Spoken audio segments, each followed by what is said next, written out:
Hey everyone, welcome back to the channel. Before we dive in, let me paint you a picture. Close your eyes for a second. Well, actually, keep them open because you need to watch this. But just imagine, it's 1 million years ago. The African sun is brutal, beating down on a landscape that's both beautiful and absolutely terrifying. You're standing at the edge of a murky river, your throat is dry, your body is exhausted, and you need water. But here's the thing, you're not alone. Somewhere beneath that calm surface, hidden in the reeds, watching, waiting, is one of the most perfect killing machines nature has ever created. A crocodile. But not just any crocodile. We're talking about a 27-foot-long prehistoric monster with jaws powerful enough to crush bone like it's a potato chip. And you? You're not even 4.5 feet tall. You've got a brain about half the size of a modern human's. Your only weapons? A few sharp rocks you chipped together this morning. This isn't a movie. This isn't fiction. This actually happened. And today we're going to reconstruct one of the deadliest encounters in human evolutionary history. The moment when our ancient ancestors, Homo Habilis, came face to face with one of nature's most feared predators. Stick around, because what happened next didn't just determine whether these early humans lived or died. It literally shaped the path that led to you sitting here, watching this video right now. Let's go back. Way back. To a time when being human meant something completely different. Alright, so before we get to the blood-pumping encounter, we need to understand who these people were. And yeah, I'm calling them people, because Homo Habilis, which literally means handyman in Latin, these folks were our direct ancestors. We're talking about 1 million years ago, give or take. The location? Africa. Specifically places like Olduvai Gorge in Tanzania and the Turkana Basin in Kenya. If you've ever heard of the cradle of humankind, this is it. This is where humanity took its first baby steps. Now, what did Homo Habilis look like? Well, if you saw one walking down the street today, you'd definitely do a double take. They stood somewhere between 3'5" to 5 feet tall, so pretty short by our standards. We're talking about the height of an average 8 or 9-year-old kid today. They probably weighed anywhere from 70 to 100 pounds, so they were pretty light, pretty agile. Their faces were different too. They had these more ape-like features, a flatter nose, a pronounced jaw, prominent brow ridges. But here's what's really cool. Their brains were bigger than earlier hominins. We're talking about 600 to 800 cubic centimeters, compared to earlier Australopithecines that had brains around 400 to 500 cc. Still only about half the size of our modern 1,350 cc brains, but the trend was moving in the right direction. And this is where it gets really interesting. Homo habilis were the first of our ancestors that we can definitively say used stone tools. We call this Oldowan technology, named after Olduvai Gorge where these tools were first discovered. These weren't sophisticated tools by any means. We're talking about rocks that they deliberately chipped and flaked to create sharp edges. Simple, but absolutely revolutionary. Why? Because it shows intentional thinking, planning. These early humans were looking at a rock and thinking, if I hit this with another rock at just the right angle, I can make something useful. That's abstract thinking. That's problem solving. That's the seed of human intelligence. So what did they do with these tools? Well, Homo habilis weren't big-time hunters like later humans would become. They were more like opportunistic scavengers and foragers. Picture this. They'd wait for a big predator, a saber-toothed cat, maybe a pack of hyenas, to take down some large animal. Once the predator had its fill and left, Homo habilis would move in with their stone tools, crack open the bones, and scoop out the calorie-rich marrow. Smart, right? Let someone else do the dangerous work. They also foraged for plants, nuts, berries, insects, small animals, basically whatever they could get their hands on. Survival wasn't about being at the top of the food chain. It was about being clever enough to stay alive in a world full of things that wanted to eat you. And that's exactly the world we're about to step into. So let's set the stage properly. East Africa, 1 million years ago. If you could time travel back there, you'd recognize some things, but a lot would be completely alien. The landscape was this mix of open savanna grasslands, scattered woodlands, and crucial, absolutely crucial, river systems and lakes. This was during a period of climate transition. Africa was getting drier, forests were shrinking, grasslands were expanding. This environmental pressure is actually what many scientists believe drove our ancestors to become more adaptable, more intelligent. Now, the wildlife? Oh man, this is where it gets wild, literally. Imagine the most intense nature documentary you've ever seen, then multiply it by 10 and add a bunch of species that would give you nightmares. You've got massive elephants. Not quite like modern elephants, these were earlier species, but still huge and dangerous if provoked. There were also various species of giant pigs, ancient giraffes, and massive herds of antelope and other herbivores. But the real threats? The predators. We're talking about saber-toothed cats, specifically Megantereon and Dinophilus, with those iconic long canine teeth designed to deliver devastating bites to prey. There were hyenas too, but not like today's hyenas. Some prehistoric hyena species were massive, more powerful than modern lions. And then there were the crocodiles. But we'll get to them in a minute. The climate was harsh. You'd have these dry seasons where water became incredibly scarce. And here's the deadly reality. When resources are limited, predators and prey all end up in the same places. The watering holes, the rivers, the lakes. These became survival zones, but also death traps, because everyone needed water. The herbivores, the predators, and our ancestors, Homo Habilis. Everyone had to drink, and that meant everyone had to take risks. Some of the most dangerous moments in early human existence happened at the water's edge, and our ancestors knew it. They could see the kills, the drag marks, the blood in the mud. They knew something was hunting there, they just didn't always know where it was hiding. Okay, let's talk about the star of today's nightmare fuel, the giant prehistoric crocodile. Now, there were several large crocodilian species living alongside Homo habilis, but one of the most impressive was Crocodylus thorbjarnarsoni. This thing was an absolute unit. Paleontologists estimate this bad boy could reach up to 27 feet in length. That's longer than a typical school bus, just to give you some perspective. Some estimates even suggest they could have been larger. For comparison, the largest modern saltwater crocodiles today max out around 17 to 20 feet, and those are considered absolute giants. So we're talking about something significantly bigger, heavier, and more powerful than the biggest crocs alive today. These prehistoric crocodiles had massive skulls. We're talking over 3 feet long, packed with conical teeth designed not to chew, but to grip, tear, and crush. Their bite force? Probably in the range of several thousand pounds per square inch, enough to shatter bones, snap limbs, and drag even large animals underwater. And here's what makes crocodiles so terrifying, even today. They're ambush predators. They don't chase you down like a lion. They don't wear you out like a pack of wolves. They just wait.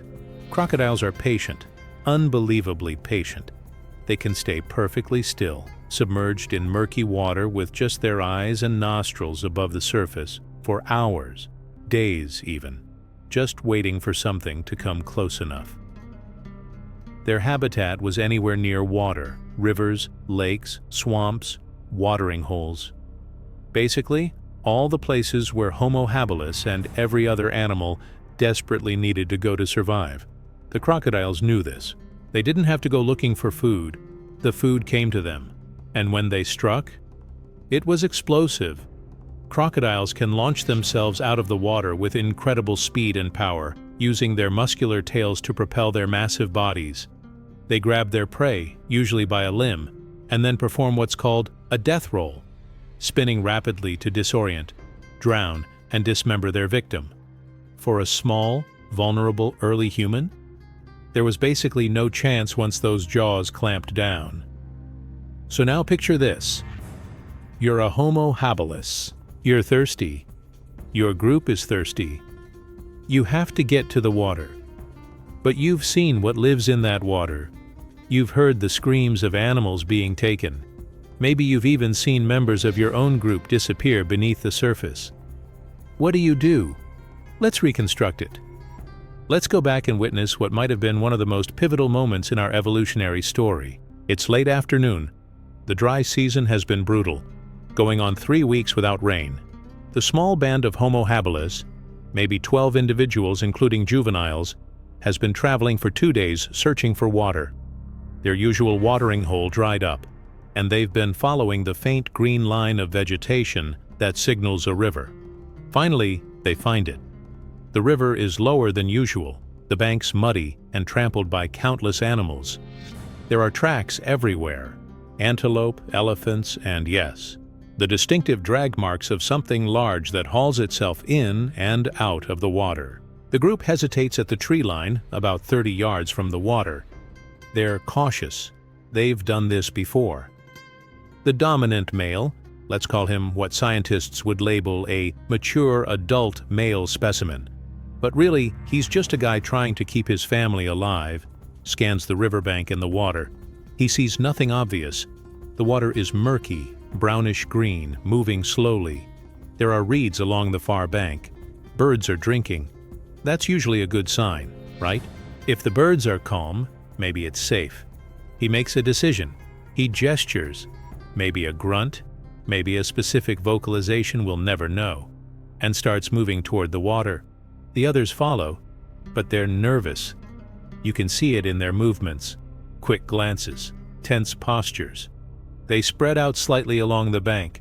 A few of the younger ones drop to their bellies, hands cupped, bringing the precious water to their mouths. Others stand, constantly looking around, every sense on high alert. That's when it happens. About 15 feet down the bank, one of the females, middle-aged, experienced, a valuable member of the group, steps into the shallow water. Just up to her ankles, she bends down to drink. The water explodes. It happens so fast that half the group doesn't even process it at first. 1 second she's there, and the next she's airborne, a massive set of jaws clamped around her leg, and then she's gone, dragged backward into deeper water in a violent splash that sends muddy water spraying across the bank. She screams. It's a sound that probably echoed across that ancient landscape, a sound of pure terror and pain. Her arms flail, grasping at the mud, at the air, at anything. The group erupts into chaos. Some of them bolt immediately, pure panic overriding everything else. They sprint away from the water, screaming their own alarm calls, but not all of them run. The dominant male and 2 others grab the stones they've been carrying, their tools, their only weapons. They rush toward the water's edge, shouting, throwing rocks at the thrashing water where their group member disappeared. One of them, maybe driven by kinship or bravery or just instinct, actually steps into the water, grabbing at where he last saw her. He's trying to pull her back, but it's too late. The crocodile, easily 10 times his weight and unimaginably powerful, has already pulled her into deeper water. Under the surface, it's performing its death roll, the ancient predatory technique perfected over millions of years of evolution. Within seconds, it's over. The water settles. The muddy surface becomes calm again, disturbed only by a few bubbles and a slowly spreading dark stain. The remaining members of the group stand there, rock still in hand, breathing hard, some making distressed vocalizations. The ones who ran have stopped a safe distance away, watching. She's gone. Just gone. One moment alive, the next erased from existence. They don't stay. They can't. The dominant male makes another vocalization, urgent this time, and they retreat from the water's edge. They gather together, moving away from the river but not too far. They still need water eventually. That night, they'll drink from a different spot, far upstream, in the shallowest water they can find. They'll post watchers, they'll be quick, and they'll remember. This is where it gets really profound, guys. That encounter I just described, that wasn't just a tragedy, it was a lesson. And in the brutal school of natural selection, The students who learned stayed alive. The ones who didn't? They didn't pass on their genes. Fear is uncomfortable. Nobody likes being afraid. But fear is also one of the most valuable tools evolution ever gave us. And for early humans living in a world full of predators, fear was literally a survival mechanism. After an encounter like the one with the crocodile, something changes in the survivors. Their brains, as small as they were compared to ours, formed a memory. Not just a vague sense of water equals danger, but something more specific. They started noticing patterns. They learned that certain types of water features, slow-moving rivers with muddy banks and reed cover, were more dangerous than others. They learned that certain times of day might be riskier. They learned that approaching water in a group with watchers was smarter than going alone. This is the beginning of what scientists call predator recognition and risk assessment.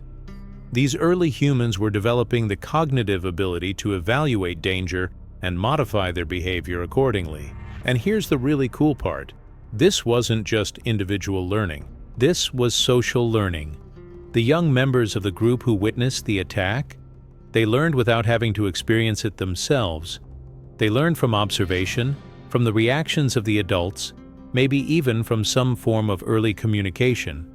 This is huge. This is one of the foundations of human intelligence, the ability to learn from others' experiences, to pass on knowledge, to build a collective understanding of the world. Every time you feel that little twinge of nervousness near dark water, every time you instinctively scan an unfamiliar environment for threats, every time you listen to that gut feeling that something isn't quite right, that's your ancient ancestors speaking to you across millions of years. They survived because they were afraid, and you're here because they learned to manage that fear intelligently. So let's talk about what happened after encounters like this. How did Homo Habilis actually respond? What changed in their behavior? First off, those stone tools they were making? They started to take on new significance. Originally, these tools were probably mostly used for processing food, cutting meat, smashing bones for marrow, scraping hides. But when you've just watched a member of your group get snatched by a crocodile, suddenly that sharp rock in your hand feels like something else, a weapon. Now, we need to be realistic here. A Homo habilis with a hand-sized stone tool was not going to win a fight against a 27-foot crocodile. That's just not happening. But the tools provided something almost as important as actual defense. They provided a sense of agency, a feeling that you weren't completely helpless. Archaeological evidence suggests that early humans began carrying tools with them more regularly. They didn't just make them at processing sites and leave them there. They transported them, curated them, kept the good ones. And one reason might have been this dual purpose: food processing and potential defense. We also see behavioral changes. After an attack, groups would modify their approach to water sources. Instead of walking right up to the edge, they'd approach cautiously, scan the area, maybe throw rocks into the water first to disturb any hidden predators. They'd send one or two individuals first while others watched.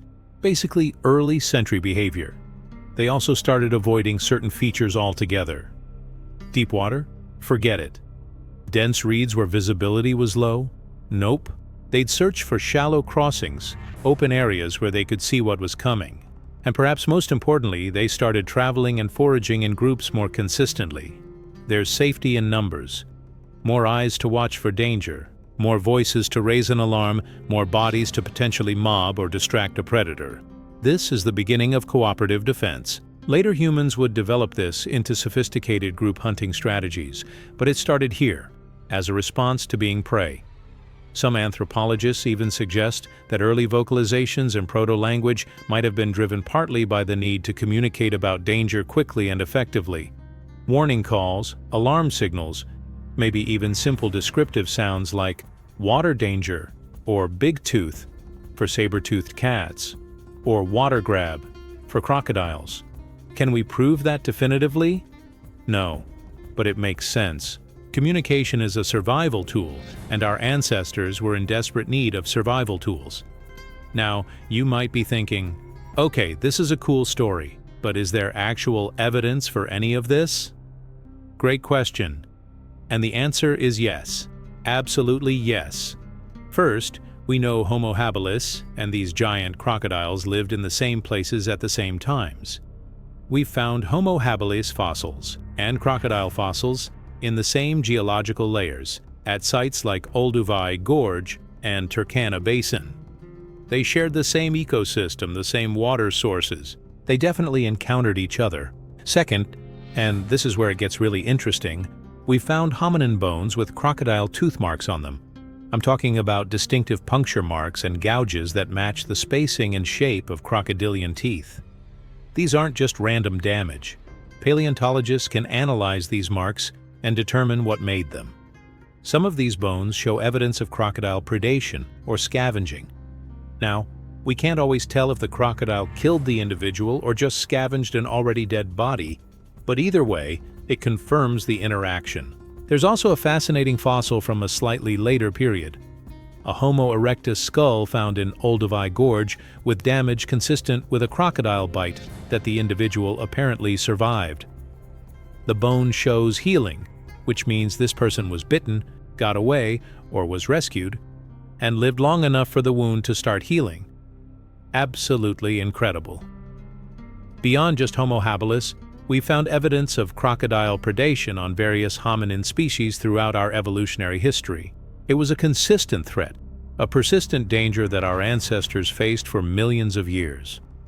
The fossil record of Crocodylus thorbjarnarsoni itself is pretty solid too. We've found skulls, vertebrae, osteoderms, those bony plates on their backs, and limb bones. The size estimates aren't guesswork. They're based on detailed measurements and comparisons with modern crocodilians. Scientists have even studied the ecological relationships in these ancient ecosystems, looking at which predators were taking which prey and where humans fit in that picture. The conclusion? Early humans were absolutely part of the prey base for large predators, including crocodiles. We weren't the hunters yet. We were the hunted. And that reality, that constant pressure, is what forced our ancestors to become smarter, more adaptable, more cooperative. It's what started us on the path to eventually becoming the planet's dominant species. But that path? It was paved with fear, loss, and hard-learned lessons written in blood on ancient riverbanks. So what does all this mean? Why does this ancient encounter between our tiny ancestors and a giant crocodile matter today? Because it shaped us, fundamentally, at the deepest levels. Think about it this way. Homo habilis faced a choice that echoes throughout all of human evolution. When confronted with predators that were bigger, stronger, faster, and better armed than they were, they could have gone extinct. They were outmuscled in almost every way. But they didn't go extinct. They survived. And they survived not by becoming bigger or stronger. That would take too long. Evolution doesn't work that fast, but by becoming smarter. Every close call with a crocodile, every near miss with a saber-toothed cat, every time they had to outthink a predator to survive, it created selection pressure. The individuals who were a little more clever, a little more cautious, a little better at learning and communicating, had a slightly better chance of surviving long enough to have children. Over time, hundreds of thousands of years, millions of years, those slight advantages added up. Brains got bigger, tool use got more sophisticated, social cooperation became more complex, language developed, all because we were weak, all because we were vulnerable, all because we were prey. This is the paradox of human evolution. Our greatest strength came from our weakness. We didn't dominate the African savanna through physical power. We dominated it through intelligence, cooperation, and adaptability.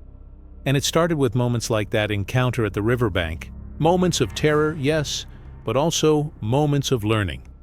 Moments when survival depended on remembering, planning, communicating, and working together. The legacy of that encounter is literally everything that makes us human. Our big brains evolved partly to avoid predators and find creative solutions to danger. Our complex social structures, built on the foundation of cooperative defense and shared knowledge. Our language, possibly spurred by the need to communicate about threats quickly and clearly. Our tool use started as food processing but became defensive and eventually offensive capabilities. Even our modern psychology carries echoes of this ancient struggle. Our fear of predators, our vigilance in unfamiliar environments, our tendency to form tight-knit groups, our ability to learn from stories and warnings. All of this has roots in the experiences of our earliest ancestors. That Homo Habilis who threw rocks at the crocodile that took their group member? They probably didn't save anyone that day, but they modeled bravery. They showed that humans don't just run. Sometimes we fight back, even when the odds are hopeless. That's in us too. That defiance, that refusal to go quietly. We're the descendants of the ones who survived, the ones who learned, the ones who looked at a world full of monsters and said, "We're going to figure this out." And we did. So here we are, 1 million years later. Those early humans who stood on that riverbank, thirsty and terrified, trying to get a drink without becoming someone else's meal. They'd be amazed to see us now. We've got clean water on demand. We've built cities. We've been to the moon, for crying out loud. But we've also got something else, a direct, unbroken connection to them. Every challenge we face, every moment we have to adapt or solve a problem or work together to overcome something difficult, we're using the same cognitive toolkit that they started developing. We're their legacy, their continuation. And you know what's wild? Crocodiles are still around, basically unchanged. They're the same perfect predators they were millions of years ago. They didn't need to change because they were already supremely adapted to their niche. But us? We changed everything. We went from prey to predator, from vulnerable to dominant, from a small population in East Africa to almost 8 billion people covering the entire planet. Not because we were the strongest, because we were smart enough to recognize our weaknesses and creative enough to overcome them. The next time you feel afraid, remember, fear is an ancient gift. It kept your ancestors alive long enough to become your ancestors. Don't ignore it. Listen to it, learn from it, and then use your incredible human brain to figure out what to do about it. That's what Homo habilis started doing too, 1 million years ago on an African riverbank. And it's what you're still doing today. Before you go, let me know in the comments, what modern fears do you think we inherited from our ancient ancestors? Is it fear of the dark? Fear of deep water? Fear of predators like sharks or crocodiles? Let's talk about it. And if you enjoyed this deep dive into our evolutionary past, pun intended, make sure to hit that subscribe button and the notification bell, because we've got so many more incredible stories from human prehistory coming your way. We've covered encounters with saber-toothed cats, ancient megalions, giant hyenas, and more. The story of human evolution is a story of survival against impossible odds, and every chapter is absolutely fascinating. Also, huge thanks to everyone who supports the channel on Patreon. You make this content possible, and I really appreciate you. All right, everyone, thank you so much for watching. Remember, you're alive today because your ancestors were survivors. Honor that legacy. Stay curious, stay sharp, and I'll see you in the next video.